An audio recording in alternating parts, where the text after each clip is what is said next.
हर आदमी इस बात को कहता है कि बाबू बेटा ने सरकार को उस पर घेरना है, सरकार को कटघरे में खड़ा करना है। तो फिर अगर उसका कुछ नहीं किया चौधरी नफे सिंह राठी वाला, तो फिर इसकी क्या उम्मीद करोगे आप? सारा दिन हमें वोट काटो कहते थे, इनको पूछने वाला हो, हम तो थारी नाम काटने वाले। हमने कांग्रेस का सत्याग किया था। कांग्रेस वालों ने अब की बार एक षड्यंत्र के तहत हुड्डा एंड पार्टी इस भाजपा की सरकार बनाई है। अब वो बात लोगों के समझ में आ गई। लोग कहते हैं हम रोहतक जा करके हुड्डा की तसल्ली करा के आएंगे। आपको निमंत्रण देने हैं, आप भी आओ। 25 सितंबर को रोहतक पहुंचो, अपने आंख से देखो किस तरह से लोग ढोल नगाड़ों के साथ आएंगे, लाखों की संख्या में आएंगे और एक नया हरियाणा का संकल्प लेकर के जाएंगे। कांग्रेस को भी बीजेपी को सत्ता से बाहर करने का उस दिन फैसला लेंगे, वहीं कांग्रेस को दूर कर देंगे। आज हर आदमी इस बात को कहता है कि बाबू बेटा ने बेड़ा गर्क कर दिया पूरे प्रदेश का। षड्यंत्र के तहत बीजेपी की मदद में लगे हुए, आज भी विधानसभा में बीजेपी की मदद कर रहे हैं। बहुत बड़ा मामला है लॉ एंड ऑर्डर का। लॉ एंड ऑर्डर में कानून व्यवस्था को लेकर के अर्जेंट मोशन दिया हुआ है। उस अर्जेंट मोशन पे चर्चा करने की बजाय बारी बारी बेल में जाकर के कहीं नेम होकर के भागना चाहते हैं। मैंने हमारे दोनों एमएलए से कहा है, कांग्रेस के अगर विधायक कोई वॉकआउट करके भी जाए तो हमने वॉकआउट नहीं करना। हमने तो कानून व्यवस्था के ऊपर प्रदेश में जिस तरह की स्थिति है, सरकार को उस पर घेरना है, सरकार को कटघरे में खड़ा करना है। आपको लगता है वॉकआउट करेंगे कांग्रेस? पहले ही आपने कांग्रेस वाले तो मुझे ये लगता है कि वो कहीं ना कहीं शोर मचा करके नेम होकर के और शहीद होना चाहते हैं, चर्चा नहीं करना चाहते। बीजेपी की कैसे मदद हो, बीजेपी को कैसे इस संकट से बचाया दे, उस काम में लगे हुए। केवल अखबार की सुर्खियां मरना चाहते हैं।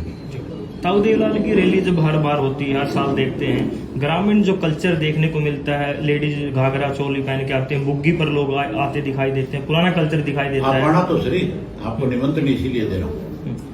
आप आना, लोग ट्रैक्टरों से भी जाएंगे, जुलाना से 100 से ज्यादा ट्रैक्टर जाएंगे, जबकि 45-50 किलोमीटर है।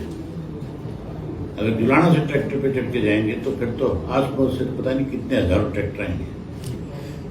अभय सिंह जी, आपने 2 दिन पहले एक बयान दिया है कि जो मनीषा हत्याकांड हुआ उसकी सीबीआई को जांच हुई है, पंजाब पुलिस को होनी चाहिए। हरियाणा सीबीआई तो बीजेपी की कठपुतली है। हरियाणा प्रदेश में बीजेपी की सरकार है, केंद्र में बीजेपी की सरकार है, तो फिर क्या जांच होगी? नफे सिंह राठी की हत्या को 2 साल से ज्यादा समय हो गया, सीबीआई को जांच सौंप दी थी। क्या किया सीबीआई ने? अब तक सोनाली फोगाट का भी मामला है, अब तक किया क्या? कुछ किया? तो फिर अगर उसका कुछ नहीं किया चौधरी नफे सिंह राठी वाला, तो फिर इसकी क्या उम्मीद करोगे आप? जी तो बीएसपी तेरी सीबीआई तो लिपा पोती करेगी। अभी सांसद जयप्रकाश जी उन्होंने कहा कि भी कहीं तो विश्वास करना पड़ेगा पब्लिक को। सांसद जयप्रकाश जी भी जीत आए थे जी, आज भी जीत है। उन्होंने कहा कि सीबीआई पर विश्वास तो करना पड़ेगा ना पब्लिक को जी। ये बीजेपी वाले के साथ मिले हुए कांग्रेस जो है, कांग्रेसी, इन्होंने तो सरकार बनाई इनके तो इसी तरह के बयान आएंगे बेचारों, और वो क्या कहेंगे? ये तो कह रहे हैं कि वोट चोरी करके भाजपा बनी है, वोट चोरी का आरोप भी लगा रहे हैं। चोर रस्ते थे तो तुम आए उबड़ के, तुमने क्या किया है?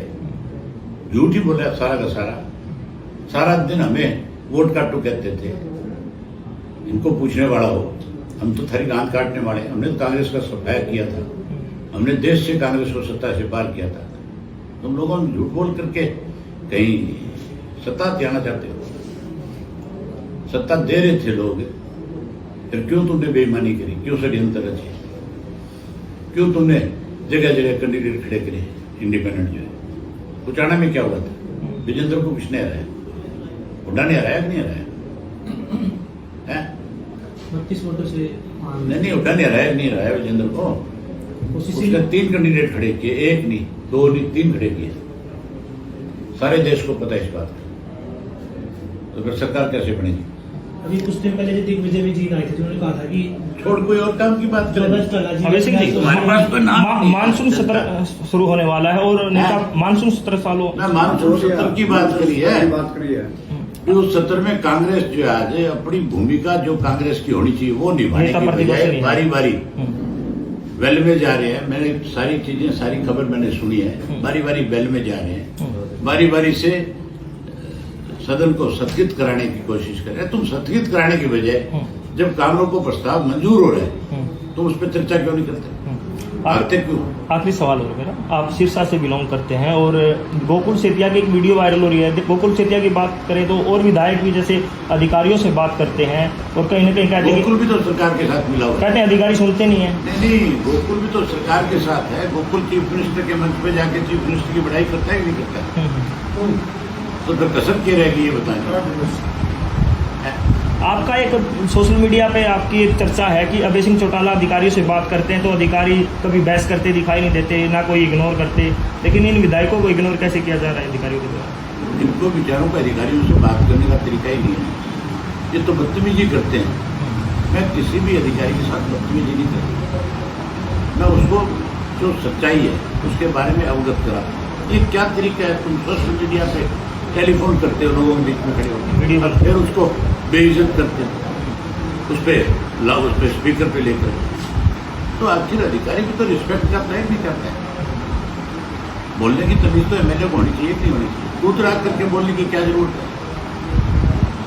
अगर तेरी अधिकारी नहीं मानता है तो स्पीकर को कंप्लेंट कर। स्पीकर का काम है उसके खिलाफ एक्शन लेना। वो उसको अपने आप बुलाएगा, उसको वो करेगा, कमेटी को सौंप देगा मामला, कमेटी अधिकारी से पूछताछ करेगी, अपने आप ठीक हो जाएंगे।